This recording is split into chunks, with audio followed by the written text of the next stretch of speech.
acompanhar. Salmo 19, versos 8 a 11. Os preceitos do Senhor são retos e alegram o coração. O mandamento do Senhor é puro e ilumina os olhos. O temor do Senhor é límpido e permanece para sempre. Os juízos do Senhor são verdadeiros e todos igualmente justos. São mais desejáveis do que o ouro, mais do que muito ouro depurado, e são mais doces do que o mel e o destilar dos favos. Além disso, por eles se admoesta o teu servo, em os guardar a grande recompensa. Obrigado, Senhor, mais uma vez pela tua palavra, e que o Senhor Deus fale conosco, que o Senhor Deus nos abençoe, nos ensine cada vez mais, tirar proveito, a descansar nas tuas promessas, a nos alegrarmos no Senhor por intermédio do estudo da tua palavra. Nós oramos em nome de Jesus. Amém. Nesse início do ano nós estamos falando mais diretamente a respeito do nosso tema, que é alegrai-vos no Senhor. E uma das fontes de alegria que nós temos no Senhor é a palavra de Deus. Essa passagem ela deixa bem claro isso, falando que os preceitos do Senhor são retos e alegram o coração. Por isso são desejáveis mais do que o ouro depurado. São mais doces do que o mel no destilar dos favos. O versículo 11 diz: além disso, por ele se admoesta o teu servo em os guardar a grande recompensa. Então nós vamos estudar algumas passagens nesta noite que falam sobre esse alimento para a alegria, que é a palavra de Deus. A palavra de Deus alegra o nosso coração. A palavra de Deus, ela traz grande recompensa. Grande recompensa nós temos em guardar a palavra de Deus. George Miller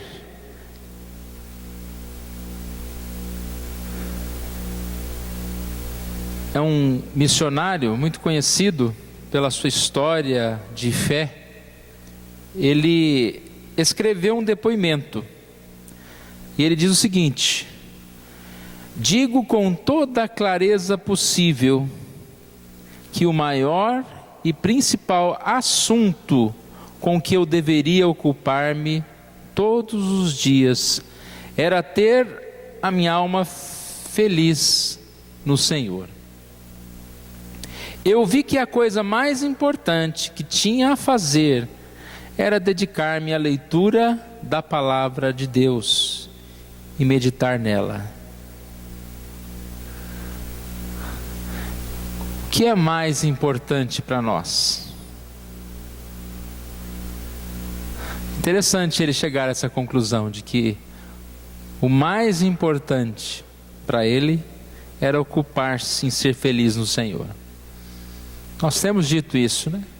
Qual que é o fim principal da nossa vida? Glorificar a Deus. E glorificar a Deus é exatamente ter essa comunhão com Deus, na qual nós nos satisfazemos em Deus. E aí ele traz como uma forma de ser feliz no Senhor, estudar e meditar na palavra de Deus. Na nossa conclusão nós vamos voltar a contar um pouquinho a respeito da vida dele e como ele praticava isso. Irmãos, a busca da alegria, ela é uma constante na nossa vida. Quem não quer ser feliz? Quem não quer ter alegria? E a gente diariamente, né, está aí como se nadando contra a corrente, contra as dificuldades, os problemas que aparecem. E com certeza é difícil manter esta alegria, essa estabilidade. Mas a grande falha que nós cometemos é não entender que nós podemos recorrer a uma alegria que vem do Espírito Santo de Deus, a uma alegria que vem em completar a nossa alma, independente das circunstâncias, que é essa alegria na palavra de Deus. Essa alegria que nós podemos ter em Deus. O inimigo, ele é, como disse a palavra, inimigo. E o que o inimigo tenta tirar de nós? A alegria, a razão de viver, o prazer de viver. O que o inimigo tenta fazer conosco? Colocar na nossa mente que a alegria está nas tentações que ele oferece, nos caminhos que esse mundo oferece, e não no prazer dos preceitos de Deus, na palavra de Deus. Portanto, nós só temos uma forma de vencer o inimigo, tendo aí a mão embanhada nesta palavra de Deus, para no momento da batalha, no momento em que o inimigo vier contra nós, querendo tirar a nossa alegria, a nossa paz, nós estejamos alçando a palavra de Deus e mostrando para ele que a nossa alegria está no Senhor. 1 João 2,14 é um texto bem conhecido, quando diz: eu vos escrevi porque sois fortes, e a palavra de Deus permanece em vós, e tendes vencido o maligno. O jovem aqui é chamado de forte, mas força não quer dizer muita coisa. Uma força potencializada para fazer o mal é até perigosa. Mas a força do jovem está canalizada na palavra, um jovem cristão. E ele é forte, e ele tem a palavra de Deus. Como consequência, tem a vitória sobre o maligno. A gente vai dar exemplo aqui de alguns missionários, e hoje cedo já estava falando a respeito dessa questão, né? Por que nós podemos dar exemplo de missionários, de testemunhos de missionários? Porque são pessoas que realmente demonstram uma paz, demonstram felicidade, e se você for olhar para a vida do missionário, dificilmente você encontraria motivos, teoricamente aí, humanos, para ele ser tão feliz. E a maioria dos testemunhos que nós encontramos na palavra de missionários, da sua alegria, está no testemunho deles em relação às experiências que eles tiveram com a palavra de Deus, como Deus falando no coração deles, alegrando o coração deles.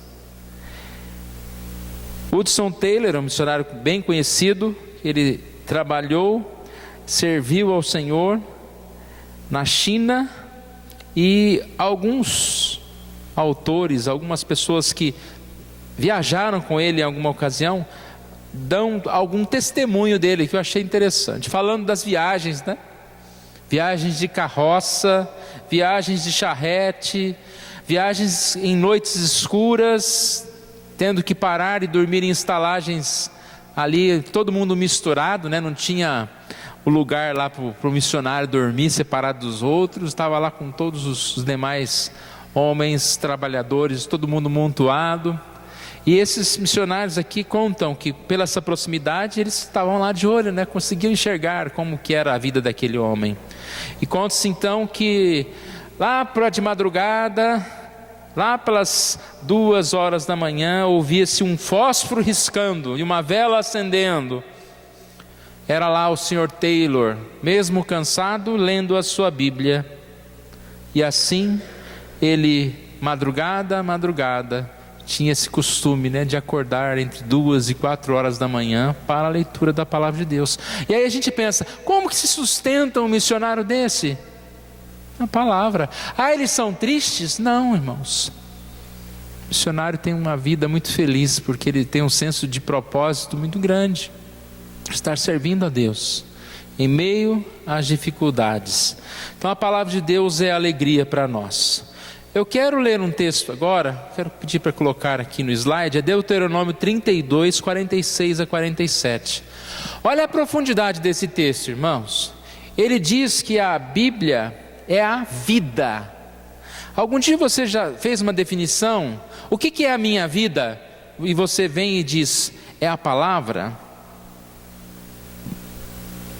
Deuteronômio 32, 46 e 47. Aplicai o coração a todas as palavras que hoje testifico entre vós, para que ordeneis a vossos filhos que cuidem de cumprir todas as palavras desta lei.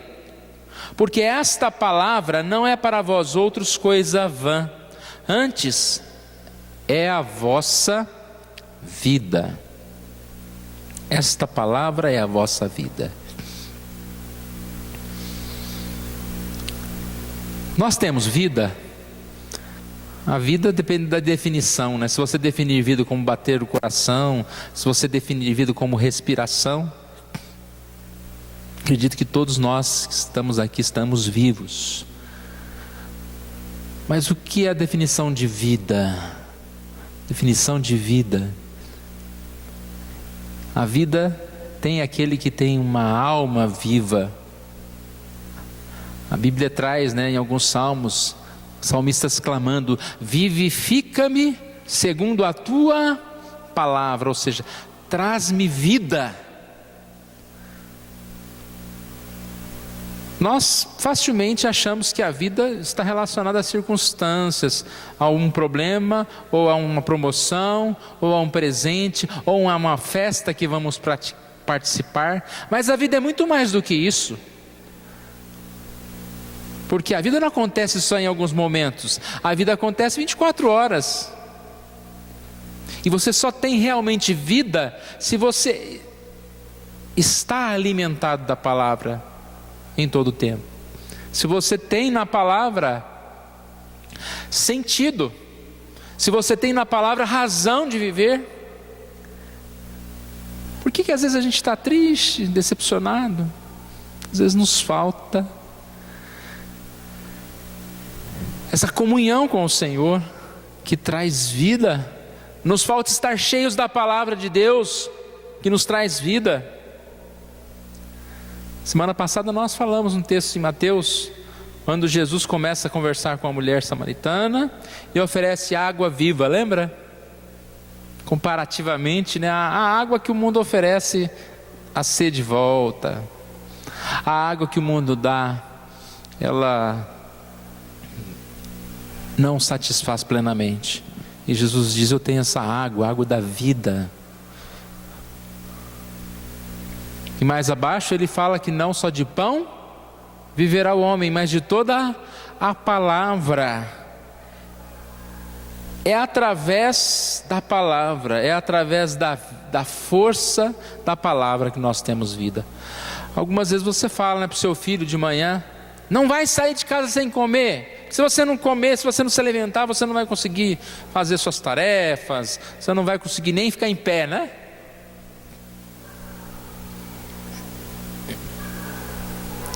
Espiritualmente, nós não podemos levantar e depois sair de casa sem nos alimentarmos, porque nós não vamos conseguir resistir às dificuldades do dia, às pressões, às tristezas que vão se colocar diante de nós, se nós não estivermos cheios da palavra de Deus.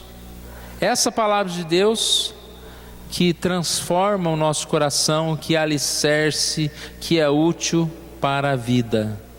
Então, conforme diz Deuteronômio 32, a palavra não é coisa vã, mas ela é a vossa vida.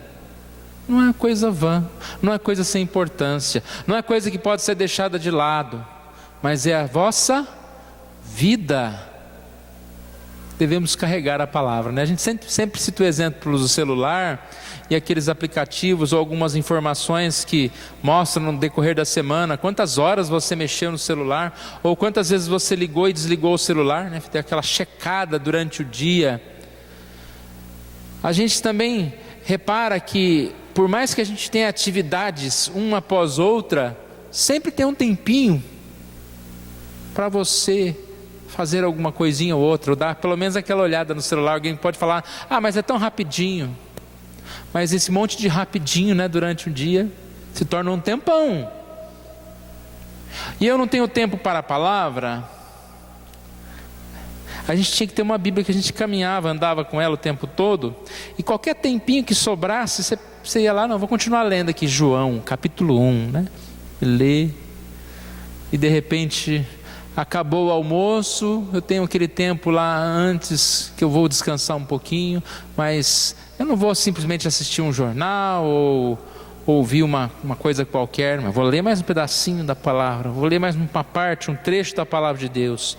E a ideia é que essa palavra, ela age espiritualmente na nossa vida, é diferente de qualquer outra coisa. Nós temos testemunhos, e creio que a gente poderia dar qualquer testemunho aqui, de pessoas que lendo certa passagem, tiveram seus sentimentos alterados, a sua alegria renovada. Uma passagem que eu gosto muito de citar é Filipenses 4, passagem que vem falando sobre ansiedade, né? E aí ele diz que a paz de Deus, que excede todo entendimento, guardará os vossos corações e a vossa mente. Eu lembro de um dia que esse texto falou comigo, porque às vezes a gente quer entender, né? A gente quer entender por que vai mudar as coisas. Mas ali diz que a paz excede todo entendimento. Como você vai explicar a paz? Do mesmo jeito que é difícil explicar a angústia, né? Aquela tristeza, você fala, oh, meu Deus, mas que tristeza é essa? O que está acontecendo? Mas de repente a paz de Deus guarda o nosso coração, a nossa mente, e nós nos alegramos. Temos ânimo para fazer as coisas. Às vezes a gente está desanimado, vou levantar da cama, vou trabalhar, segunda-feira é o dia ruim. Mas às vezes a gente levanta animado, alegre, porque Deus nos dá essa alegria, essa paz. Então nós percebemos que é assim que a palavra de Deus fala conosco. A fé vem pela palavra de Deus. E exatamente por que a palavra de Deus traz vida para nós? Porque ela produz fé, porque ela nos faz enxergar, né? Ela nos aproxima do Deus invisível, do Deus que não é palpável, que é muito mais fácil você tentar se alegrar em alguma coisa visível. Parou um caminhão de sorvete ali na porta, vamos distribuir, né? Todo mundo fica alegre, né? Não é verdade não, viu? Não tem um caminhão lá não. Mas é uma coisa visível. Agora a gente fala, não, Deus está aqui. E aí? É algo que se discerne espiritualmente. Por isso que a palavra tem importância, porque a palavra, ela não carrega simplesmente um conceito, uma sabedoria, a palavra carrega a fé, a palavra carrega a espiritualidade. Romanos 10:17 diz que a fé vem pela pregação, e a pregação pela palavra de Cristo. João 20:31, estas coisas foram escritas, diz João, para que creiais que Jesus Cristo, o Filho de Deus, e para que crendo tenhais vida em seu nome. Então a pregação, a palavra traz o que? Fé. E a fé traz o que? Crendo tenhais vida. A fé traz vida. Nós temos vida em Cristo. Sem Cristo não há vida, não há alegria. A gente vê gente tão alegre, né? Nessa época do carnaval principalmente, essas pessoas parecem que estão radiantes de alegria. Olha, eu tenho minhas dúvidas, viu? Não é possível que seja tão alegre. Ou então a pessoa é tão enganada que se alegra facilmente, como uma criança, né, que se alegra com um pirulito lá. Está se alegrando na fonte de água vazia, que seca. Mas em Cristo nós temos vida. E a fé, irmãos, a fé transforma a vida. A palavra transforma a nossa vida. Quem éramos nós sem a palavra? Quem somos nós? Para onde iríamos nós sem a fé? Eu vou dar exemplo de um coreano chamado Tokishi Ishii. Nossa, que nome! Tokishi Ishii. Tokishi Ishii, um coreano de Tóquio. Acho que não é Coreia não, né? Tóquio é Japão, né? Então, um japonês, ele foi enforcado em 1918. Tokishi Ishii. O que tem a ver isso com a fé? É um homem muito cruel, um homem muito mau, preso diversas e diversas vezes. Ele só fazia maldade. Uma das vezes ele foi amordaçado, pendurado, seus pés mal tocavam o chão, mas mesmo assim, ele, o que podia fazer de mal, ele fazia. Então, curioso que um pouco antes da morte, ele estava sentenciado à morte, 2 missionárias chegaram até ele e enviaram um Novo Testamento. Alguém pode pensar, mas esse homem está perdido, não adianta nada. Mas conta-se que ele começou a ler em certo momento. E a palavra dele é a seguinte: depois da visita,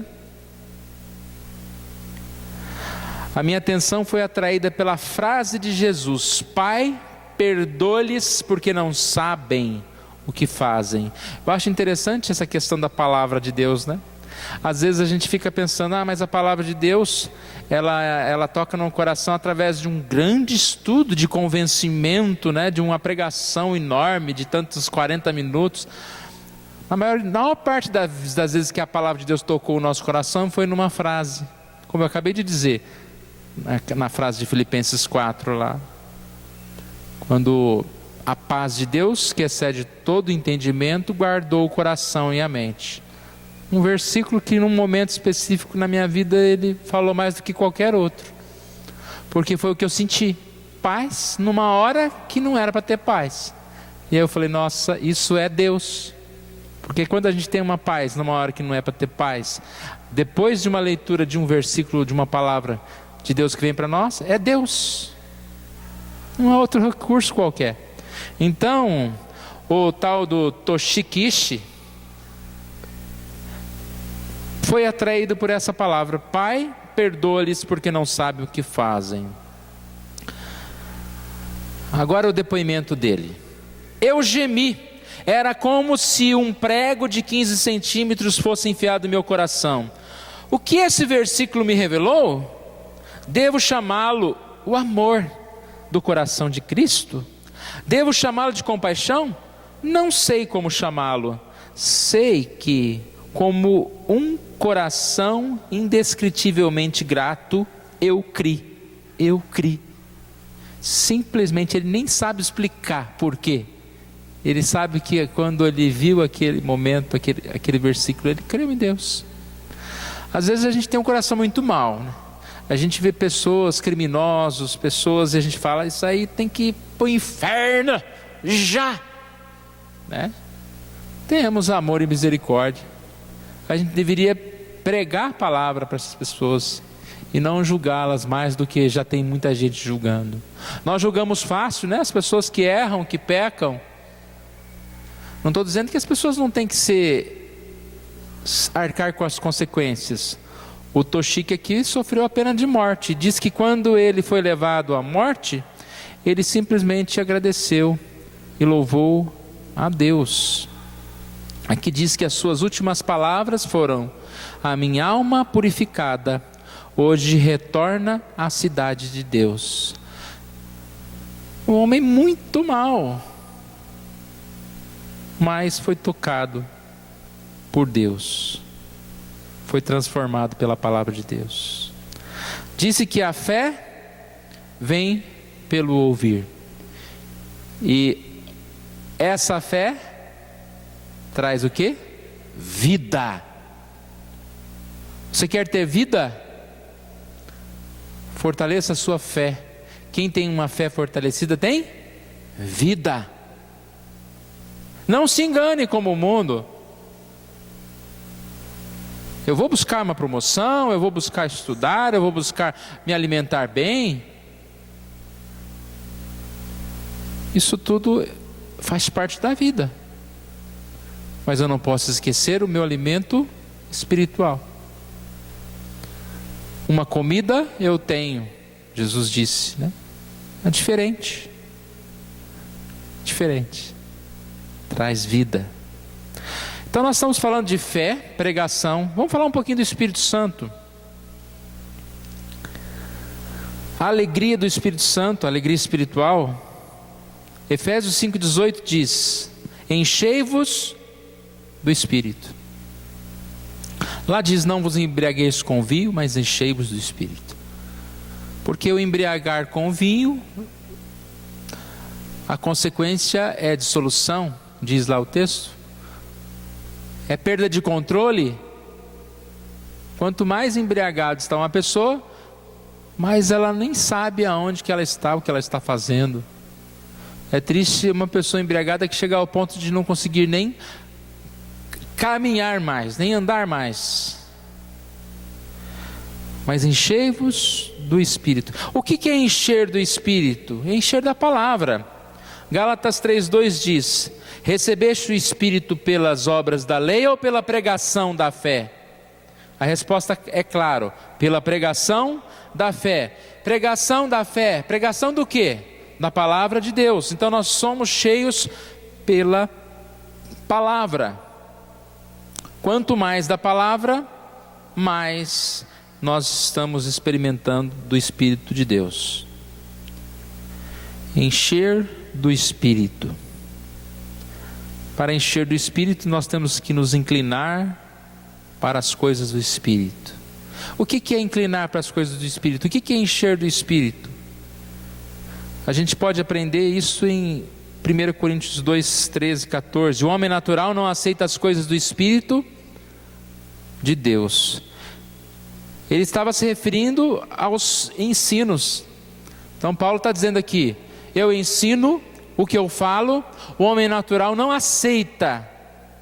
Então a palavra e o Espírito, eles estão como sinônimos aqui. Não aceita a fé, não aceita as coisas do Espírito.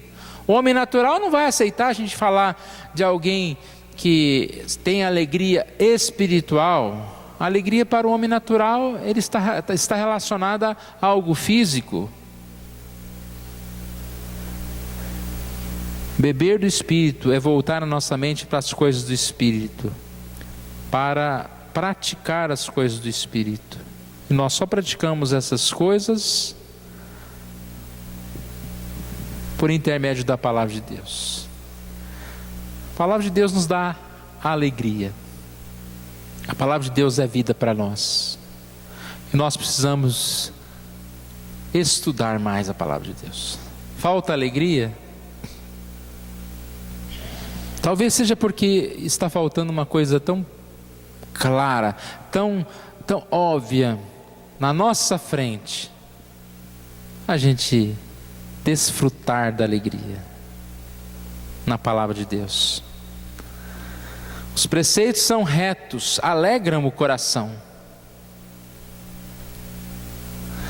Como alegra o nosso coração ver uma coisa perfeita? Só que no mundo quase não tem nada perfeito. A palavra de Deus é alegre, é perfeita. Nela nós temos grande recompensa. Concluindo, vamos voltar ao George Miller. No início do depoimento dele, nós lemos aqui, disse o seguinte: digo com toda a clareza possível que o maior e principal assunto com que eu deveria ocupar-me todos os dias era ter a minha alma feliz no Senhor. Então vamos repetir isso para nós, né? Qual que é o assunto que deve ocupar todos os meus dias? É ter a minha alma feliz no Senhor. Sem isso, irmãos, não é vida. E aí a continuação do depoimento dele: o que ele fez para buscar essa alma feliz no Senhor?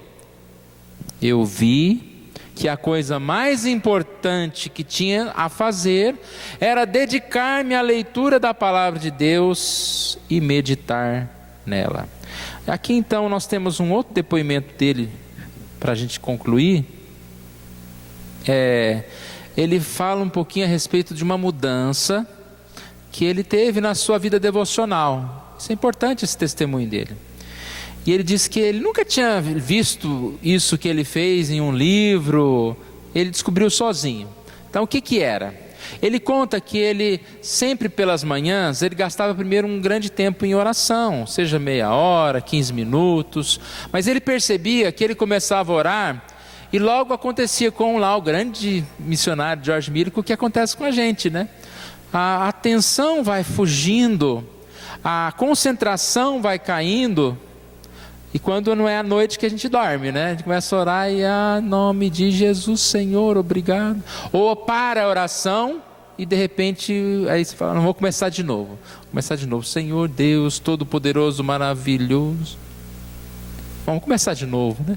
Então, quem que não fez isso já? Aí, qual que foi a grande experiência que ele teve nas suas devocionais? Ele falou assim, eu comecei a fazer uma oração bem curta e logo já comecei a ler e meditar na palavra. E enquanto eu lia e meditava na palavra, já estava em espírito orando ao meu Deus, falando com Deus, durante a leitura. Porque orar e ler a palavra, as duas coisas vão acontecendo juntas. Eu vou ler aqui parte do que ele diz.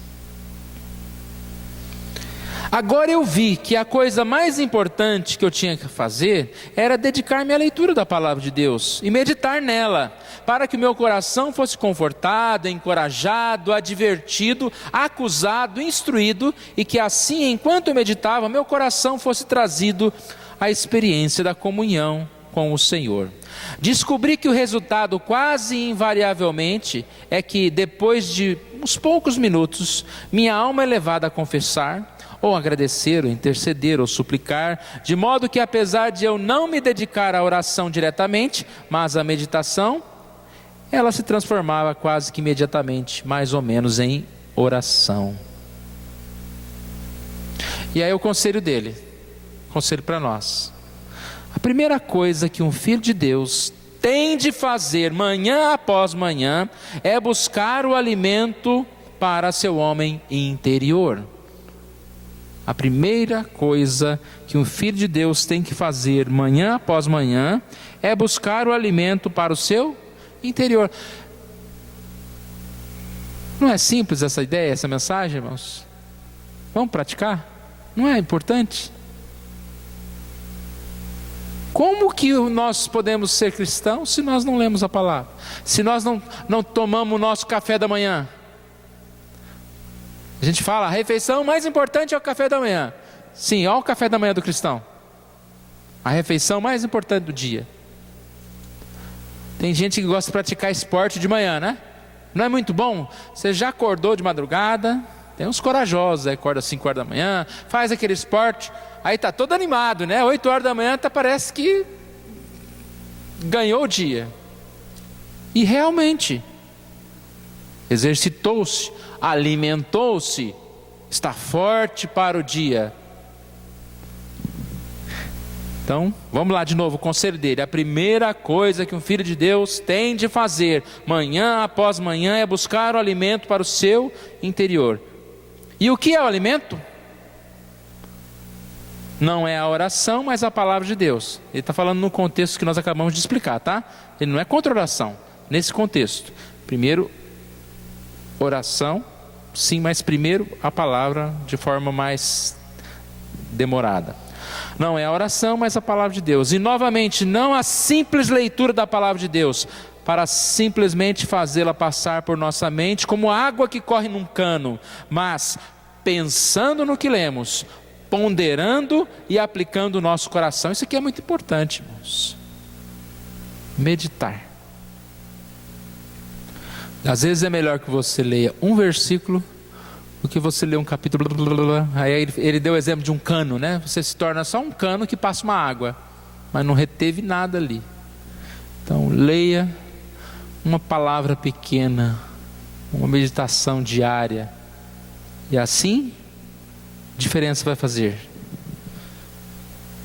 Terminando agora, ele disse: que diferença quando a alma foi animada e alegrada de manhã cedo, que quando sem preparo espiritual o trabalho, as dificuldades e tentações dos dias nos sobrevêm. A diferença entre alguém que se alimentou, se alegrou, se fortaleceu, do que aquele que simplesmente teve dificuldades, enfrentou as tentações e caiu em grandes dificuldades durante o dia. A Bíblia é alimento para a alegria. Que Deus esteja nos abençoando, irmãos. Que a palavra de Deus esteja alegrando o nosso coração. Que seja ela desejável, mais do que ouro. Eu dei o exemplo do missionário, né? Como é diferente o missionário que sai para um outro país para trabalhar, para servir a Deus, e uma pessoa que vai para outro país para, sei lá, conquistar, ganhar a vida, trabalhar. Diferente. Pode ser difícil para os dois sair de casa, mas um tem um objetivo: eu vou trabalhar, vou ganhar dinheiro, vou ser feliz. O missionário sai de casa simplesmente para doar. Ele não sabe a dificuldade que ele vai passar. Mas como é diferente a recompensa. Esse que sai para ganhar dinheiro, ele pode até ser bem sucedido num outro país. Mas esse dinheiro não vai preencher a vida se ele não tiver Deus no coração. Agora o missionário pode ter dificuldades, seja o que for. Terá muito testemunho para contar. Um dos missionários que nós ajudamos, o João Batista, provavelmente ele virá aqui em agosto. Vamos orar por isso. Ele está lá juntando dinheiro para comprar passagem, para vir. E vamos orar por isso. Mas a gente não traz tudo que ele fala, porque semanalmente ele fica compartilhando as situações que ele vive. E uma das coisas que dói o coração da gente, né, nessa semana ele mandou uma mensagem dizendo que no mês de janeiro a contribuição que ele recebe caiu quase que em 50%. Provavelmente quando muda de um ano para o outro, algumas igrejas que apoiam, os irmãos que apoiam, param de apoiar. Aí a vida de missionário é assim, né? Ele tem que novamente sair buscando ajuda, patrocínio. Nossa igreja continua contribuindo, aumentou um pouco a contribuição que dá para ele. Mas é assim a vida de missionário. Mas ele não está triste. Pelo contrário, continua realizando a obra de Deus. E que nós possamos, né, na nossa vida, no nosso dia a dia, ter esse testemunho para dar. Essa passagem de Deuteronômio tocou muito no meu coração quando diz que o que é a vossa vida, né? A vossa vida é a palavra. Que a gente guarde isso. O que é a vossa vida? É a palavra. Sem palavra não tem vida. Você é movido, a sua alegria é motivada pela palavra, por uma palavra. A maior palavra estão nas Escrituras, as melhores palavras. Vamos orar mais uma vez? Vamos colocar em pé. Obrigado, Senhor, nós somos gratos a Ti, Pai, por mais esse dia que o Senhor nos dá. E que o Senhor Deus nos ajude, nos alimente, nos fortaleça, ó Pai, em todo o tempo, alegrando o nosso coração, fortalecendo a nossa fé, ó Deus. Ó Deus, nós temos esse objetivo neste ano, ó Pai, e pedimos que o Senhor nos aprenda, que o Senhor nos ensine, ó Deus, a alegrar no Senhor, ó Deus. Confessamos que estamos muito distantes de entender o que é isso, ó Pai, porque as nossas alegrias muitas vezes são tão pequenas, são tão humanas, estão relacionadas a tantas coisas pequenas que existem nesse mundo, que para nós são grandes, mas muito maior, ó Pai, é a alegria do Senhor, e que possamos experimentá-la, Deus, que possamos ter comunhão contigo, e que o Senhor Deus venha aplicar em nós essa mensagem nesta noite. Oramos em nome de Jesus. Amém.